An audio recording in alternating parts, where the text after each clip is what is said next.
성경 말씀 함께 보겠습니다. 오늘 우리에게 주신 하나님의 말씀은 신약성경 요한계시록 14장 14절부터 20절 말씀입니다. 찾으셨으면 제가 봉독합니다. 또 내가 보니 흰 구름이 있고 구름 위에 인자와 같은 이가 앉으셨는데 그 머리에는 금 면류관이 있고 그 손에는 예리한 낫을 가졌더라. 또 다른 천사가 성전으로부터 나와 구름 위에 앉은 이를 향하여 큰 음성으로 외쳐 이르되 당신의 낫을 휘둘러 거두소서.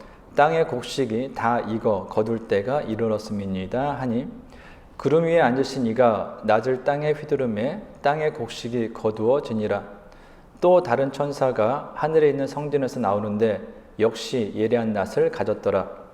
또 불을 다스리는 다른 천사가 제단으로부터 나와 예리한 낫 가진 자를 향하여 큰 음성으로 불러 이르되 내 예리한 낫을 휘둘러 땅의 포도송이를 거두라. 그 포도가 익었느니라 하더라.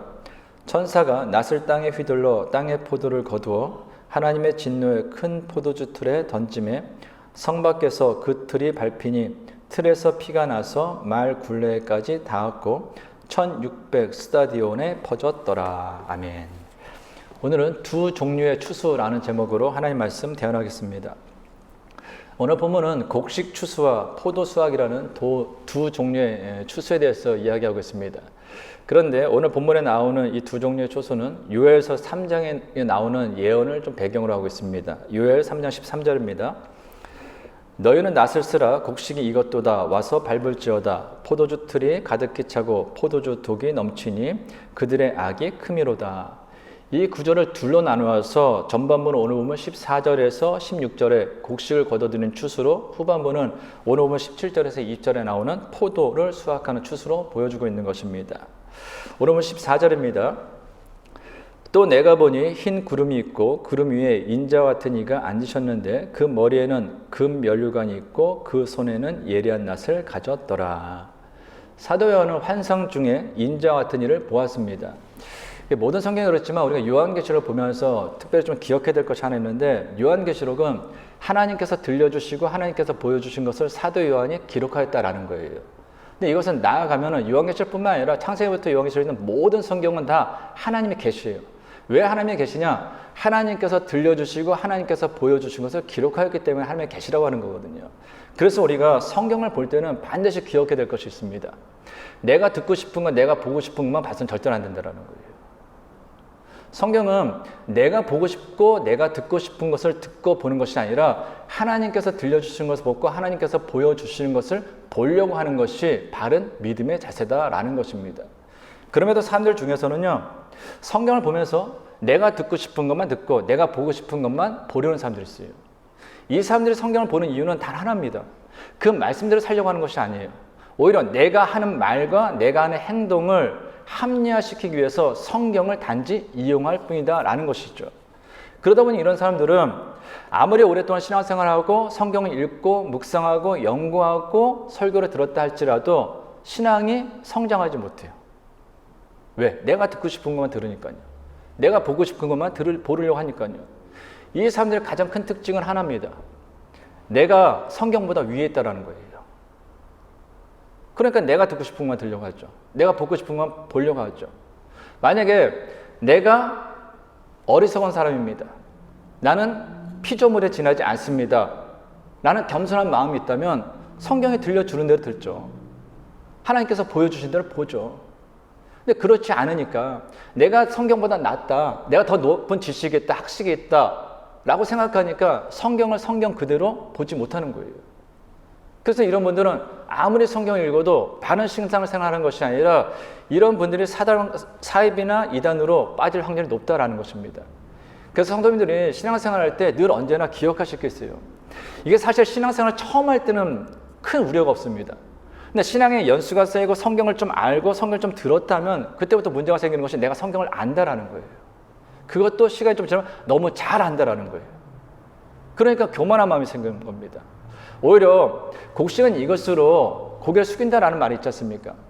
하나님의 말씀은 알면 알수록 어려운 것 같아요. 들으면 들을수록 어려운 것 같아요.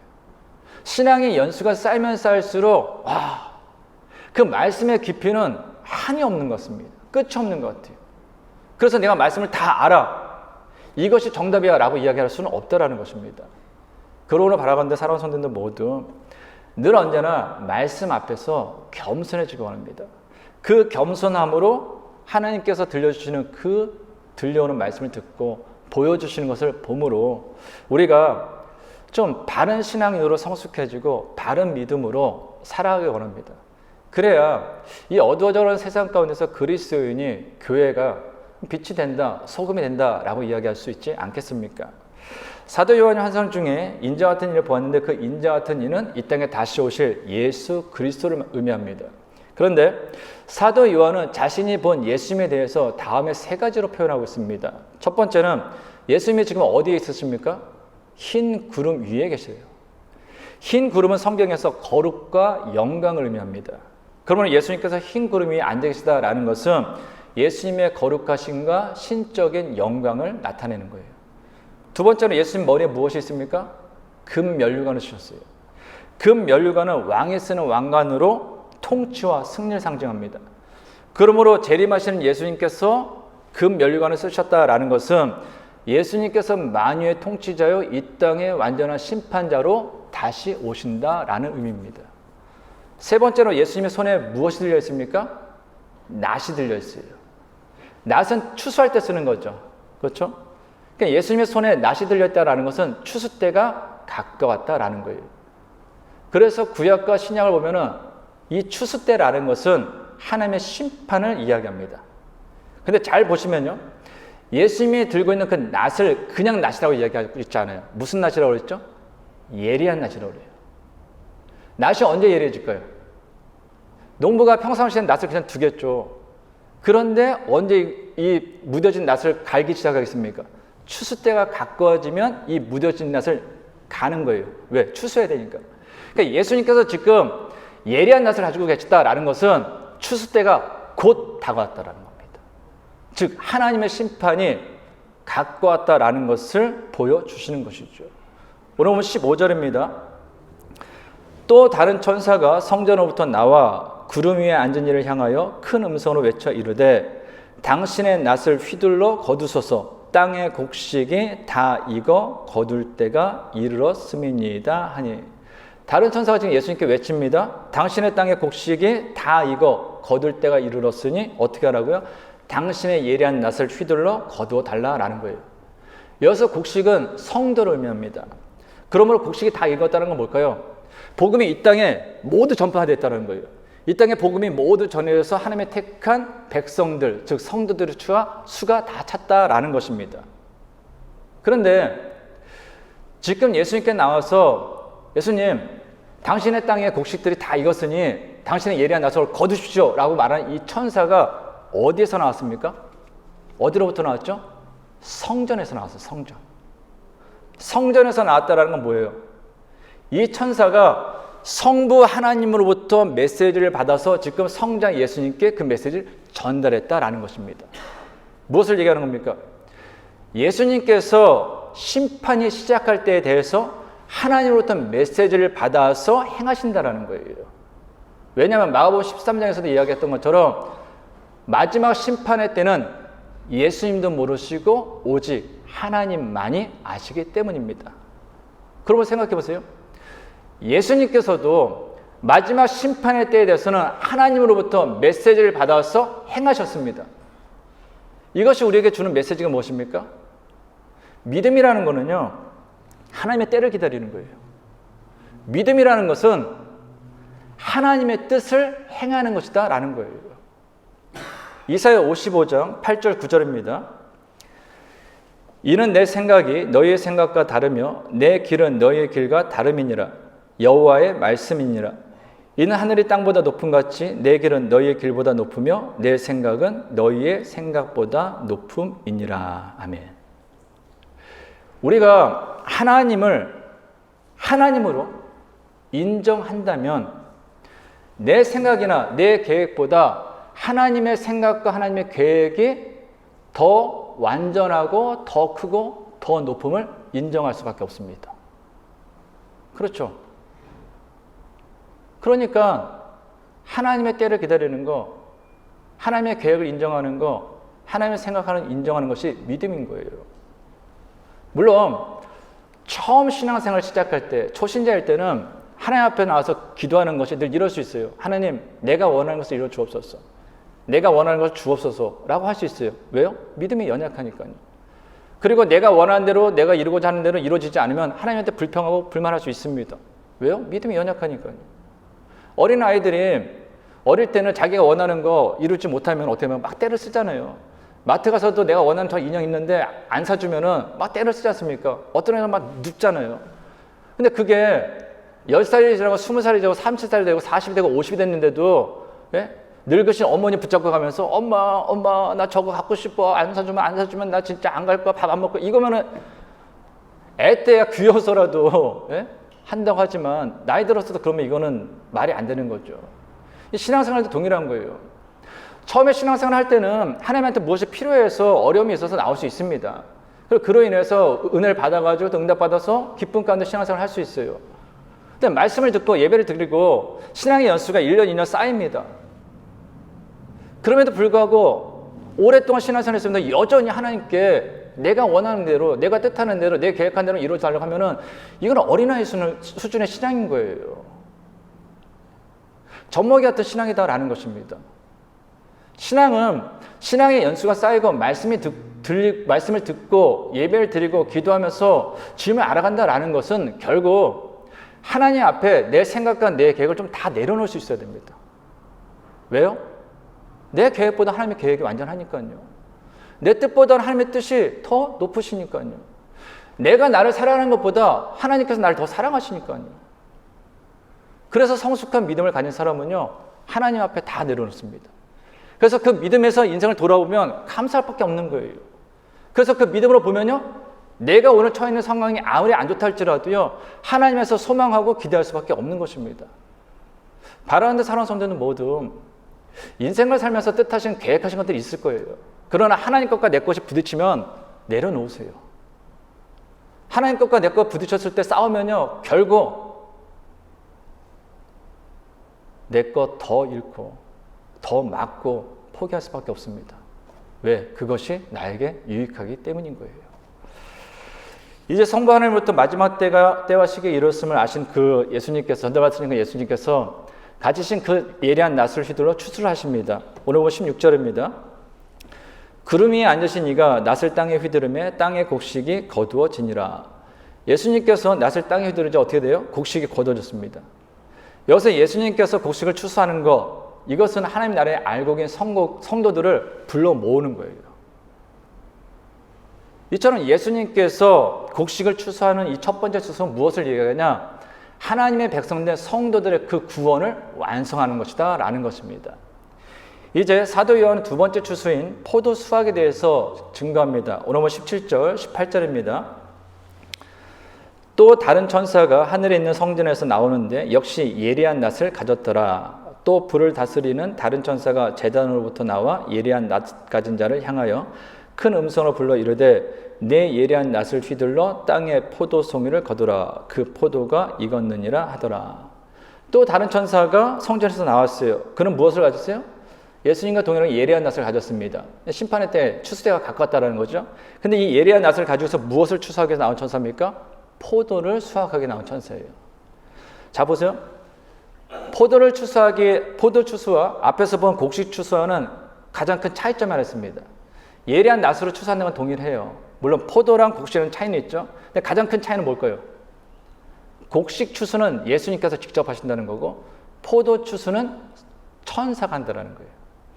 이 차이가 왜 생길까요? 곡식은 성도를 가리키지만 여기 나온 이 포도는 불신자, 악한 자들을 가리키기 때문이에요. 그러니까 성도는 하나님께 속한 자이니까 주님께서 직접 거두시는 거예요. 근데 불신자는 하나님께 아니에요. 주님께 속한 자가 아니고 버려두시는 거예요. 주님께서는 자기의 백성을 한 알맹이라도 놓칠 수가 없어서 직접 나가서 그 곡식들, 성도들을 거두십니다. 그런데 불신자는 내버려 두는 거예요. 그럼에도 불구하고 중요한 건 하나 있죠. 이 포도송이를 수확하려는 이 천사 역시 성전에서 나왔다는 거예요. 이것은 성도들의 구원이 하나님의 계획과 하나님의 역사하신 가운데 이루어진 것처럼 불신자들, 악인에 대한 심판 역시 하나님의 계획과 실행에 의해서 이루어진다라는 거예요. 구원과 심판 모든 것 하나님의 손안에 있다라는 것이죠. 로마 19절입니다. 천사가 낫을 땅에 휘둘러 땅의 포도를 거두어 하나님의 진노의 큰 포도주 틀에 던지매. 이 포도추수는 두 단계로 좀 진행됩니다. 첫 번째는 어떻게 돼요? 포도를 거두기 위해 나온 천사가 낫을 휘둘러 포도송이를 거둡니다. 그리고 어떻게 되죠? 그 다음은 그 포도송이를 하나님의 진노의 큰 포도주 틀에 넣어서 밟습니다. 옛날에는 이 포도주를 어떻게 만들었어요? 포도주를 걷어서 큰 틀에 넣고서 발로 밟았죠. 거기 나오는 즙을 가지고서 그 포도주를 만들었거든요. 그런데 포도를 생각해서 포도를 걷어서 그 알맹이를 다 넣었어요. 근데 발로 짓밟아요. 무엇을 얘기하는 것입니까?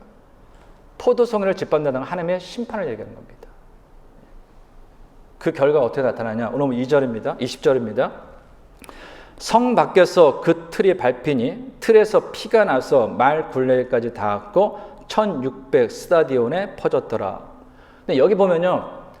포도를 지금 어디서 밟습니까? 성 안인가요? 성 밖인가요? 성 밖에서 밟아요. 여기에 나오는 이 성은 하나님께서 구원받은 성도들과 함께 지내는 앞으로 나올 새 예루살렘을 이야기하는 겁니다. 그러므로 지금 악한 자들, 불신자들이 하나님과 구원받은 자들이 함께 거는 그 새 예루살렘에 들어오지 못하고 성 밖에서 밟힌다는 것은 구원받지 못한 사람들은 결코 하나님의 성 새 예루살렘에 들어올 수 없음을 보여주는 것이죠. 요한계시록 22장 15절입니다. 개들과 점술가들과 음행하는 자들과 살인자들과 우상숭배자들과 및 거짓말을 좋아하며 지어내는 자는 다 성 밖에 있으리라. 나중에 요한계시록 22장 볼 때 자세히 보겠지만요. 다른 건 충분히 이해해야 돼요. 근데 개들이 있습니다. 이 개들은 짐승을 이야기하는 게 아니에요. 하나님을 섬기지 않는 이방인, 즉 믿음이 없는 사람, 그리고 믿음을 버린 사람들을 개들이라고 성경 표현합니다. 그들은 결코 하나님의 구원받은 백성들이 들어가는 그 새 예루살렘에 들어갈 수 없다라는 거예요. 성 밖에서 하나님의 진노의 포도주를 밟힌다. 뭐라고요? 악인들이 구원받은 성도들의 회중에 들지 못하고 하나님의 영원한 심판을 받는다라는 것이죠. 자, 이처럼 하나님의 진노의 큰 포도틀에 넣은 추수한 포도는 성 밖에서 밟히는데 잘 보면요. 분명히 포도 송이를 밟았어요. 포도주 틀에 넣고서. 근데 그 틀에서 뭐가 나옵니까? 포도즙이 나오지 않아요. 포도즙이 나오지 않고 피가 나옵니다. 근데 그 피가 얼마큼 나오냐? 높이로는 만의 굴레까지 올라갔고 넓이로는 1600 스타디온까지 넓게 퍼졌다라고 성경은 증거합니다. 화면 한번 보여주실래요? 이게 말 굴레입니다. 말 머리에 씌우는 거예요. 말 머리에 씌우는 거예요. 그래서 이렇게 단위를 타는 거죠. 제가 찾아보니까 이게 말 종에 따라 좀 다르지만 일반적으로 말 높이를 잴 때 다리부터 이 등 어깨까지 되더라고요. 이 등까지가 보통 1.4m에서 1.7m 정도가 돼요. 그러면 평균적으로 봤을 때 다리에서 이 말 굴레까지 하면은 1m 70, 그냥 1.7m 이상은 될 거예요. 그런데 1m 70까지 악인들의 피가 가득 찬다라는 거예요. 요새 홍수가 많이 나가지고 한국도 그렇지만 전 세계적으로 홍수가 나가지고 뭐 차들이 둥둥 떠다니고 막 그러더라고요. 사람들이 막 여기까지 뭐 가슴 높이까지 물이 차가지고 걸어다니는 거 봤는데요. 1m 70의 피가 온 땅에 가득 차는 겁니다. 높이로. 상상만 해도 끔찍하지 않습니까? 그런데 그 피가 또 어떻게 된다고요? 1600 스타디온에 퍼진다라는 거예요. 이 스타디온은 로마 시대의 거리의 길이를 측정하는 단위였습니다. 근데 1스타디온은 고대 그리스의 그 달리기 경주 구간이 1스타디온인데 그게 약 185m가 된다고 합니다. 이 스타디온에서 나온 게 오늘날 운동경기장을 이야기하는 스타디움이에요. 그러므로 1600 스타디온을 185로 곱하면 약 300km가 됩니다. 이 길이는, 이 300km는 팔레스타인으로 보면은 북시리아 경계선에서 남쪽으로 애굽 경계선까지 돼요. 그러니까 전체 팔레스타인을 이야기하는 거죠. 그럼 생각해 보세요. 최후 심판 때 악인들, 회개하지 않는 자들, 불신자들을 하나님께서 심판하시는데 그 피가 팔레스타인에 남에서 북까지 가득 차는데 높이로 얼마큼요? 170cm 높이로 피가 가득 찬다는 겁니다. 얼마나 끔찍합니까? 그런데 이것은 문자가 아니라 상징이라고 했잖아요. 화면만 넘겨주실래요? 1600은 숫자로 분해하면 4 곱하기 4 곱하기 10 곱하기 10이 됩니다. 4시 2번 들어가고 10이 2번 들어가요. 요한계시록 5장과 7장에서 말씀드린 것처럼요. 4시라는 것은 성경에서 이 세상 전체를 이야기합니다. 온 땅을 이야기하는 거예요. 10은 완전수를 이야기하는 거예요. 그러면 1600 스타디온은 무엇을 얘기하겠습니까? 하나님의 심판이 이 땅에 있는 모든 사람에게 미친다라는 거예요. 그 모든 사람 어떤 사람이에요? 악인들, 회개하지 않은 사람들, 불신자들. 그 최후의 심판에 이 땅에 있는 모든 사람들은 단 한 명도 예외 없이 그 심판에서 벗어나지 못하고 그들의 피로 인하여 이 온 땅에 물들게 될 것이다 라는 이야기입니다.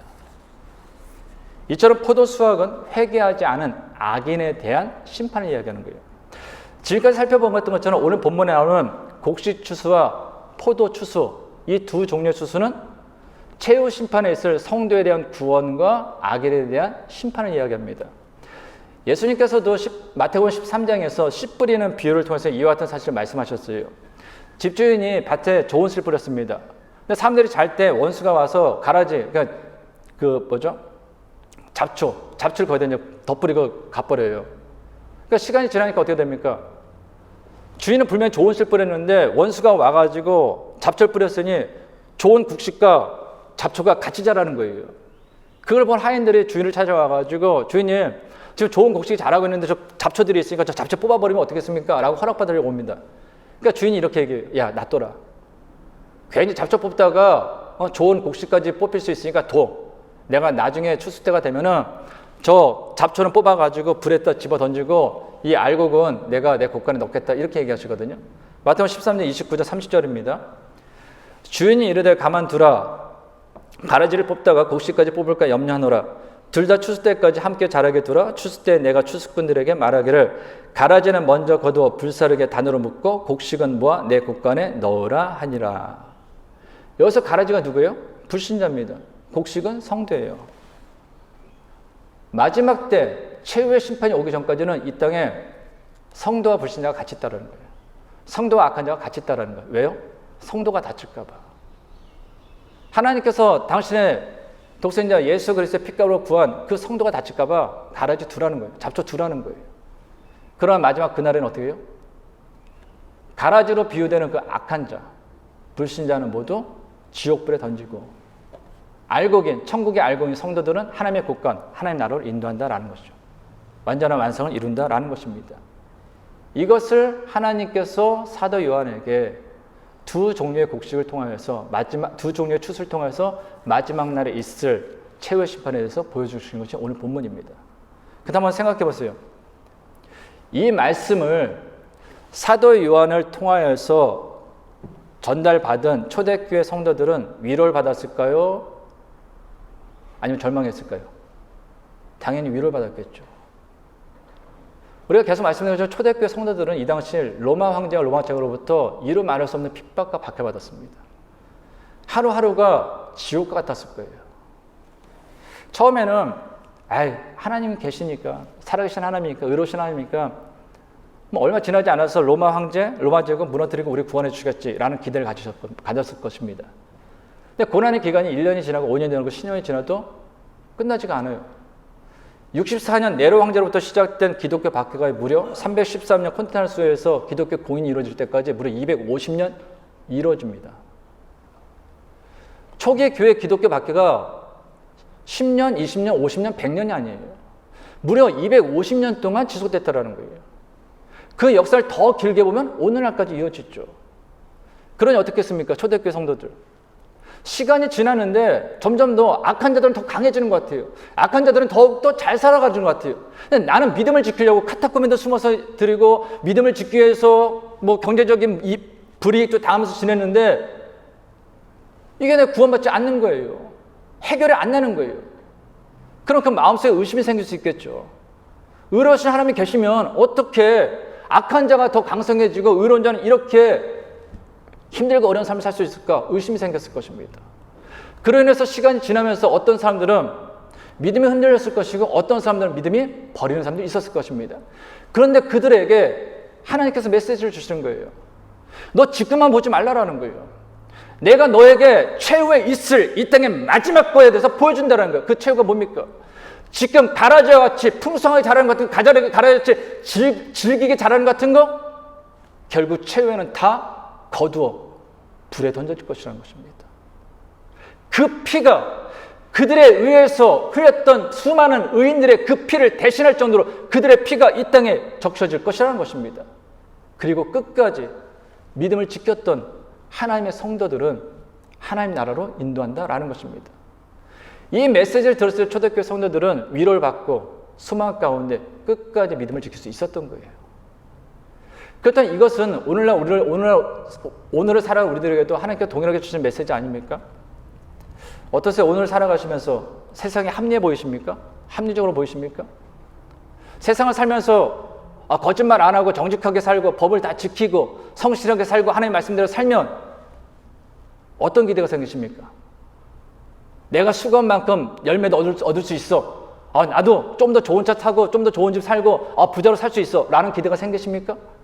아니면 세상을 바라보면서 사기치고 거짓말하고 악을 행하고 하나님도 믿지 않고 오히려 사람들 등쳐먹고 도둑질하고 하는 사람들이 더 잘 사는 것 같습니까? 큰 도둑은 감옥도 안 가고 빵 하나 훔친 사람은 수년 동안 사는 것이 오늘 우리들이 살아가는 이 시대의 모습 아닙니까? 불합리해 보여요. 때로는 하나님의 말씀대로 살려가는 내가 바보처럼 보이기도 합니다. 그래서 어떨 땐 그런 생각이 들어요. 다 그렇게 사는데 적당히 좀 타협하고 적당히 좀 불의도 행하고 내 이익도 좀 챙기고 그렇게 사는 것이 지혜가 아닐까? 라는 생각이 들 때가 있다는 것입니다. 그런데 그런 마음이 들 때 기억하십시오. 이 땅의 마지막은 하나님께 안에서 악한 자는 반드시 심판을 받고 믿음의 사람은 하나님께 반드시 하늘의 영광을 주신다라는 것입니다. 그래서 신앙인은요, 육적인 눈으로만 세상을 보아서는 안 되는 거예요. 육적인 눈으로만 세상을 보면 불합리해 보여요. 예수 믿는 내가 참 바보 같아요. 그런데 하나님께서 주신 영적인 눈, 믿음의 눈을 보면요, 이 땅을 이끌어 가시는 하나님의 손길이 보입니다. 하나님의 계획하심이 보입니다. 이 땅에 다시 오실 그 주님을 기대하게 돼요. 그래서 바보같이 하나님의 말씀을 따라 묵묵히 신앙 안에서 믿음을 지키며 살아간다라는 것입니다. 그런데 그 사람이 결국 하나님 안에 가장 지혜로운 사람이 되는 거예요. 그런 사람 사람들 모두 인생을 살면서 오늘 내가 살아가는 그 삶의 형편만 보지 마시고 믿음의 눈으로 세상을 좀 하나님 안에서 다시 볼 수 있길 바랍니다. 그리고 나아가서 우리는 최후의 심판이 있는 걸 알지 않습니까? 그러면 그 시간이 오기 전까지 우리는 끝까지 해야 될 것이 무엇이냐? 내 사랑하는 가족과 내 사랑하는 이웃과 내 사랑하는 친구와 동료와 이 땅에 있는 사람들이 한 명이라도 더 주님의 복음을 믿고 구원받을 수 있도록 우리는 복음을 전함에 있어서 게을르지 말아야 합니다. 왜요? 아니까요. 아는 사람이 전하지 않으면 모르는 사람은 당연히 안 전합니다. 저와 여러분이 바라건대 주님이 언제 오실지 모르지만 그날까지 할 수 있는 한 최선을 다하여 이 땅에 아직 구원받지 못한 사람들 위해서 기도할 수 있는 어떤 복음을 전할 수 있는 저와 여러분 될 수 있기를 간절히 주님의 이름으로 축원합니다. 기도하겠습니다. 하나님 아버지, 하나님께서 말씀하신 대로 때가 되면 예수 그리스도께서 이 땅에 심판자로 다시 오실 것입니다. 그날이 오면 하나님의 백성된 저희의 구원은 완성되어 저희는 하나님 나라에 이르게 될 것입니다. 그러나 하나님을 대적하고 성도들을 핍박하고 박해한 악한 자들은 물론 주를 믿지 않는 사람들 역시 심판을 받게 될 것입니다. 그러므로 그날이 오기 전에 먼저 구원받은 저희가 복음을 전함에 있어 게으르지 않게 하옵소서. 하나님의 마음으로 사람들을 바라보며 그들의 영혼을 긍휼히 여기게 하옵소서. 그래서 그날이 오기 전에 저희의 사랑하는 가족과 이웃과 친구와 동료와 이 땅에 있는 모든 사람들이 주님을 믿고 구원의 자리에 동참하게 하옵소서. 예수님의 이름으로 기도하옵나이다. 아멘. 이 시간 일어나셔서 우리 찬양하며 하나님 앞에 기도합니다.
인생을 살면서 참 많은 사람들을 만나게 됩니다. 먼저는 부모님, 형제, 수많은 가족들, 배우자, 또한 친구들, 직장 동료들, 많은 사람들을 만나게 됩니다. 그들의 물질이 없으면 안타깝고 먹을 것이 없으면 마음이 괴롭습니다. 부족한 것이 있으면 하나라도 채워주고 싶은 것이 사람의 마음입니다. 근데 성도 여러분, 그들에게 우리는 주님의 복음을 얼마나 전했습니까? 그 복음을 그들이 듣지 못해서 하나님을 믿지 못한다면 그들은 하나님의 영원한 심판을 받을 수밖에 없습니다.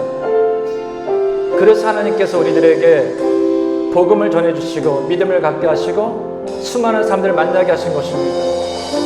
그래서 우리가 전하지 않으면 안 되는 것입니다. 우리 시간같이 기도할 때 하나님, 내 사랑하는 사람들에게 복음을 전하는 사람이 되게 하여 주시옵소서. 그들과 우리가 모두 함께 하나님의 구원의 잔치에 동참하게 하여 주옵소서. 이를 위해 최선을 다하게 하여 주옵소서. 게으르지 않게 하여 주옵소서. 우리 시간같이 주 앞에 기도합니다. 하나님 주시옵소서. 우리에게 복음을 얻어 주시므로 우리가 구원을 받게 하여 주옵소서. 그 믿음을 하게 하여 주옵소서. 감사드립니다. 하나님 주시옵소서. 우리는 주를 믿음으로 우리는 주를 체계하며 우리 영원한 하나님의 백성으로서 영원한 한 나라를 소망하고 살아가고 있습니다. 그래서 우리는 이 땅의 삶을 살기 때문에 이 땅의 주님과 어렵고 가운데서 우리를 얻을 수 있고 우리를 성공을 해줄 수 있고 이겨낼 수 있습니다. 그러나 하나님, 우리가 알고 있는 수많은 가족들과 우리가 알고 있는 수많은 이웃들과 우리가 알고 있는 수많은 친구들과 동료들을 주님 알지 못한 자들이 너무나 많습니다. 그럼에도 불구하고 하나님이시오, 우리는 내가 알고 있는 주의 복음을 그들에게 전하지 않았습니다. 하나님의 말씀을 전하지 않았습니다. 내가 전하지 않아도 그들이 주의 말씀을 듣지 못해서 주의 복음을 받아듣지 못해서 그들이 믿음을 갖지 못한다면 그들이 그 삶을 하나님을 믿지 못한다면 하나님이시오, 이보다 안타까운 일이 없겠어 너희가 이보다 우리를 주 앞에 서서 그런 일이 무엇이겠느냐 아버지 진리를 주 앞에 서는 그들에게 끝까지 주의 복음을 전하는 그들에게 주셔서 주의 복음을 전하는 있어서 괴롭히는 그들에게 주셔서 하나님께서 내게 맡겨주신 그 마지막 사명을 우리가 사명으로 때를 얻든지 못 얻든지 하나님의 복음을 전하시는 하나님의 삶이 되게 하여 주옵소서.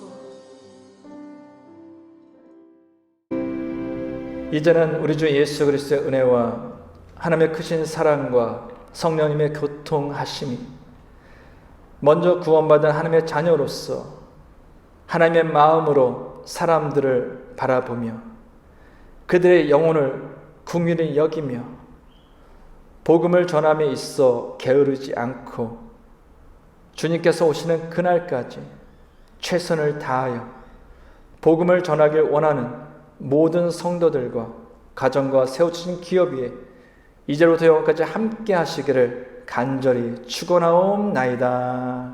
아멘.